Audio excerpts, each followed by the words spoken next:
Hey guys, welcome to a lazy Sunday. I'm in my PJs, hair in a braid. Today we're going to make these comfy knit slippers. And we're going to use Tunisian hooks. So let's put these down. Let's get started. You're going to need two 6mm Tunisian hooks, just like this. Some yarn, which we've got, and today I'm using something called Fentex. Yeah, it's backwards, but you get the gist. This stuff is really durable, kind of a pain to work with, but really, really durable. You'll also need a pair of scissors and some kind of yarn needle. Now, but before we get started, help support the community and grow the community by hitting subscribe. So, what we're going to do is we're going to call what is called Tunisian cast on. Now I'm using two strands, two different colors, a blue and a white. I'm going to leave a long enough tail for the heel. We're going to start with a slip knot. I'll try and get a little closer here so you can see what I'm doing. Insert hook. Now this is going to be our first stitch, so we want to have 24 in total. Now how we're going to do that is we're going to chain 24. So 1, 2, 3, 4, 5, 6, 7, 7, 8, 9, 10, of course, 10, 11, 12, 13, 14, 15, 16, 17, 18, 19, 20, 21, 22, 23, and 24. And again, this is our first stitch, so that's 1. And what we're going to do is we're going to, let me just turn this way. Yes, don't forget your flute. He's part of the tools too. So we're going to insert this way and we'll pull through. Now we got 2 on our hook. I can't really see that way. So we'll get there. And we have 3. Insert into the chain, pull through up a loop, that's 4. And we're going to keep going to the end of the row, just like that.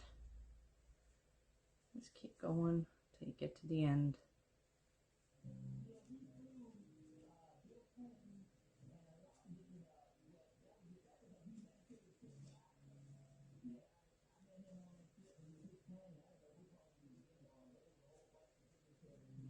Hardest part about working with 2 strands is that you sometimes forget the second strand, which is fine.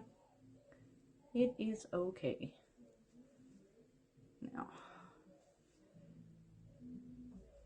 this is the only way I can knit. That's it. This is the only way. I've tried with 2 knitting needles. I can do it, but I'm really slow at it. So a pair of these slippers would take me 3 days. When doing it this way, only takes me about an hour. I know it's weird, but concepts are concepts. Okay, so last 2 stitches. Now, we should have, as soon as I get there, 24 stitches on here. 1, 2, 3, 4, 5, 6, 7, 8, 9, 10, 11, 12, 13, 14, 15, 16, 17, 18, 19, 20, 21, 22, 23, 24. Boom, nailed it. Now, here's where it might get a little complicated, because I'm using 2 Tunisian hooks, and I knit continental style. So we're going to turn our work. This is always going to be the front. It'll always face you. But you're going to take this other Tunisian hook and you're going to put it in the back, just like this. See? just like that. And I'll pull that there. See how it's at the back? And I've got my thumb in the front. Now we're going to yarn over and we're going to pull up that loop. Look at that, first stitch made. Back loop, yarn over, pull up a loop. Stitch made. Now we're just knitting. We're not purling, we're not doing anything else. We're just going to knit all the way across. We're going to keep repeating this pattern until we hit row 39. See how that works? Into the back, pull it through,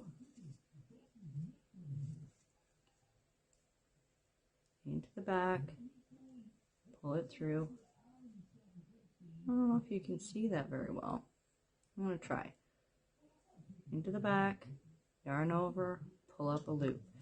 I'm just going to continue to the end of the row, and this will be row number 2, not number 1, number 2, because our cast on is considered row number 1.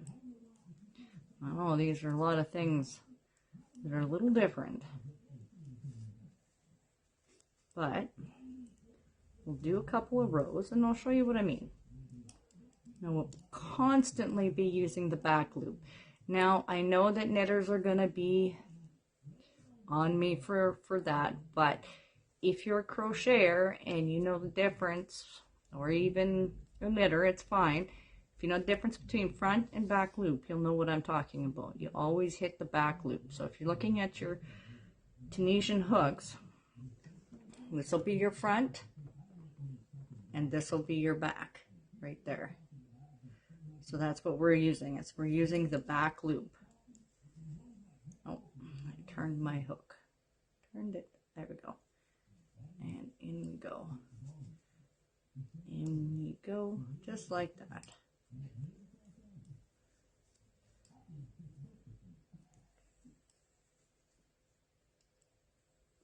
Just like that. Okay, so second row made. Now, if you can see, I know I'm using 2 different colors for contrast. But we're not going to do anything different than what we just did. So we're going to turn our work. This is our front. This will now be our front side. So when we turn it, it's going to be like that. And again, I continental. So I hold my yarn in the left hand. Take your hook. And of course, be patient. Be patient with yourself. Back loop only. Yarn over, pull through, up a stitch, just like that. And again, back loop, yarn over, pull up a stitch. Try that again. Oops. In the back, yarn over, pull up a stitch. See, we're in the back. This would be the front. This would be the back. Insert hook, yarn over, pull up a stitch. And just, again, repeat this until row 39. When you're finished row 39, I'm going to show you a little hack. Keep those flipper toes nice and tapered, and you won't have to cast off. Which, honestly, in my opinion, saves a lot of time. And I have really got this concentration thing going on here. Do you know how hard it is to multitask? Especially when you got a floof cleaning himself in your video, dude. How rude, right? They don't help. They just whine at you. And then they figure it's spa day because the camera's playing. Well, we may have to edit out that part. Or maybe we won't. Who knows? Okay. Almost down row 3. Okay. Do you know how awkward this is? If I'm sitting there watching, I don't know, any kind of movie, I guess. I'll fly through these. I can have a pair done before the movie's end. But trying to do this on camera tends to be a little bit more difficult. Okay. So, row 3 complete. So when you're done, up to 39, oops. Okay, we're going to do one more row. And then we'll come back at row 39.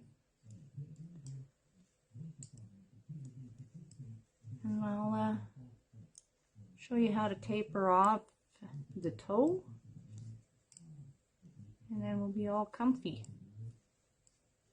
See, when I'm concentrating, gotta hold your tongue just right. We're already halfway down a row. I know you can't see it very well. The concept is there. And I'm only just starting, so bear with me. Sitting on my floof couch.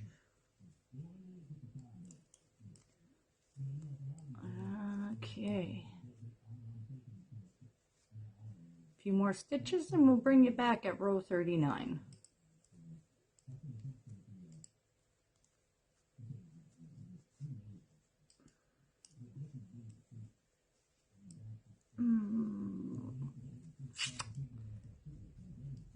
Three, two,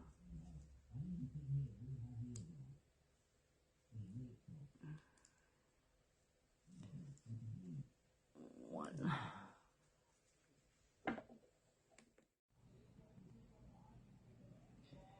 Okay, so now we're at row 39. Or at least we finished row 39. Row 40 is our decrease. So again, we will insert into the back loop, pull that stitch off, grab the next, yarn over, pull through those two, and again, pull that stitch off, pull it in behind, yarn over, pull through two. We're going to continue this until we hit the end of row 40, and then I get to show you my slipper hack. My grandmother showed me this. My grandmother is 94 years old, so there's a few things that she's probably forgotten about the crafting, and that woman is smart. That woman is smart. So just give me a second here. I'm almost done. I'm kind of real slow at this, so bear with me. I'm working with kind of difficult yarn. We're almost there, guys. Almost there. Okay, a few more stitches. Of course, I'm not even on camera, so oops, that one comes off. And there, like so, like so. Oh yeah, of course. I'm trying to do this in a timely manner, and it never works. So I got just a couple more, and here we go. Now, time for this wonderful thing. Okay, so we're going to put this down, and we're not casting off per se. What I'm going to do here is make sure I got enough yarn, because we are going to break the yarn just like this with our trusty huge scissors, because I can't find my little ones. I'm going to grab our tapestry needle or yarn needle or whatever it is you want to call it. Needle nonetheless.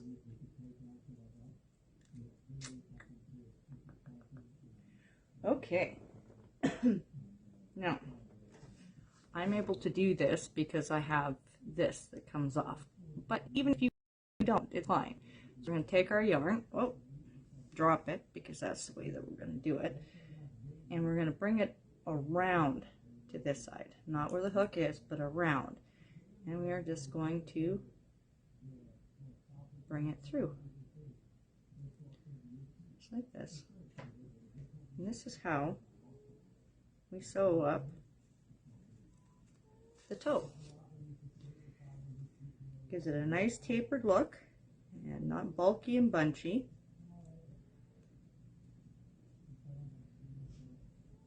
And almost, there we go. Now, like I said, you don't have to be able to, you know, take this end off, because you can always just pull this way, do it that way. It's a little more difficult, of course, but that's okay. Because we're not using knitting needles, we're using Tunisian hooks. Okay. So now I'm going to pull this sucker tight, real tight, just like that. And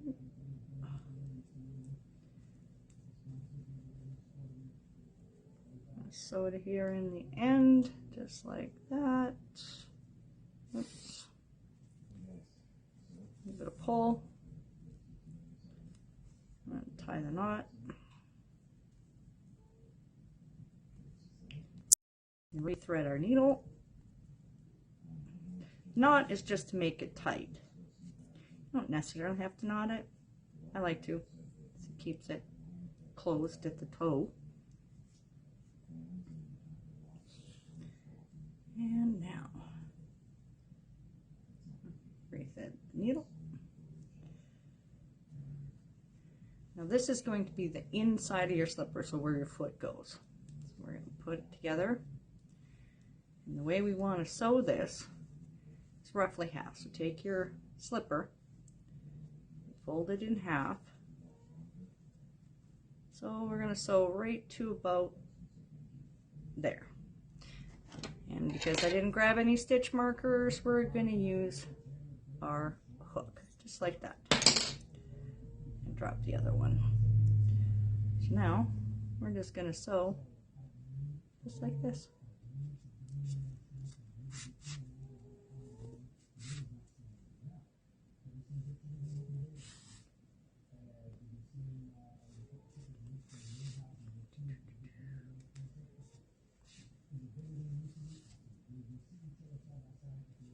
Just keep going until you make your marker. You don't necessarily have to have a marker, but if you can, you know, guesstimate or what have you, then that's better than I can do. I'm telling you what. I think I'd be quicker at this for as many pairs as I've made of these suckers, but I'm not. So I'm just going to pull that out. Drop it on the floor too, because that's exactly what we need to do. So, a couple more stitches here. Last one.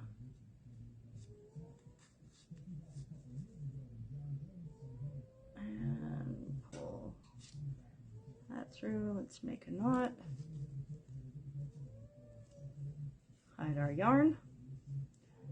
Doesn't matter where you hide it, as long as you find something. That's my snoring floof in the background.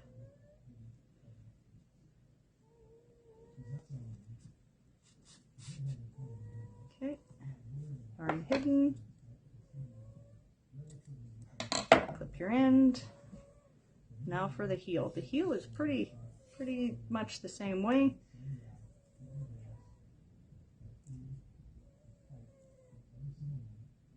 Of course, I'm trying not to make this as difficult as it needs to be. It doesn't need to be. Okay.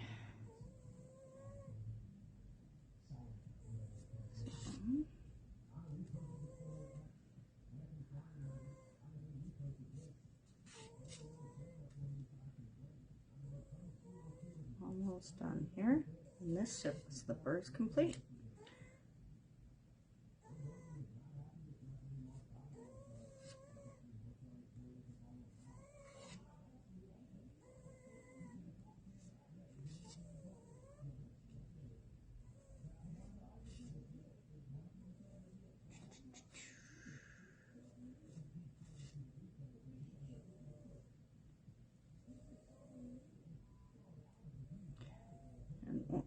we're playing yarn chicken.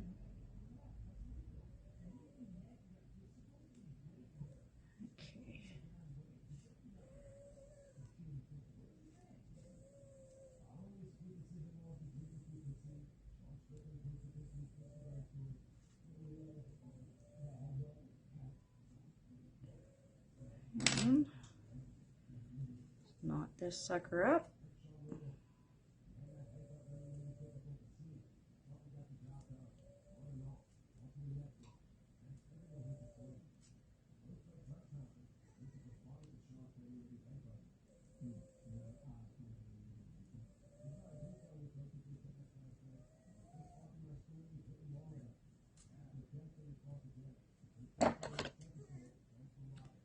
Trim your end and flip it inside out.